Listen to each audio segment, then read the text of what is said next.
Number 1. Explain to yourself in your own words what are the key takeaways from the video. So after watching the video, what I really understood is that PID control is basically a way to make a system reach a desired output by minimizing error. The error here is just the difference between what we want, which could be the set point, and what we actually get. The controller then adjusts the system to reduce that error over time. What stood out to me is how the three parts of PID each have their own role. The proportional part reacts to the current error, the integral part looks at past errors and helps eliminate steady mistakes, and the derivative part predicts future behavior so the system doesn't overshoot.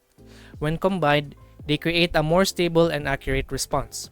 I also noticed that the video focused on more intuition rather than heavy math, which made it easier for me to understand how PID works in real-life situations, like the example given, which was walking toward a goal and adjusting your speed depending on how far you are. Number 2. Was the video helpful in giving you more understanding of the subject? Why or why not? Yes, the video indeed was very helpful to me. What made it effective is that it avoided too much mathematical explanation and instead focused on building a clear and intuitive understanding of the concept. The examples used, especially the walking analogy, made it easier for me to visualize how a control system works in real life.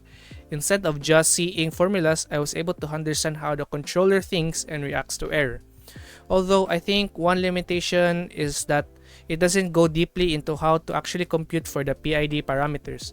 So while it's really good for beginners like me, I feel like I would still need to dive deeper into the study if I really want to apply it in an actual engineering problem. And lastly, number 3, as a future engineer, what are some insights you gain from this topic? So as a future engineer, one thing I found interesting is how widely PID control is used in real-world systems.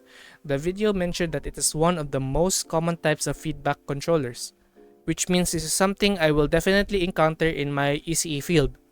Another insight for me is how important it is to balance the three components. It's not just about having PID, but about tuning it properly so the system responds quickly without overshooting or becoming unstable. That made me realize that engineering is just not about theory but also adjusting and optimizing systems in practice. Lastly, I appreciate how the topic shows the connection between the theory and the real-life application. Something that seems simple like controlling speed or position actually involves careful designing and understanding. It made me more interested in the control systems and how they are used in technologies like robotics, automation, and everyday devices like maybe our cell phones and such. That would be all.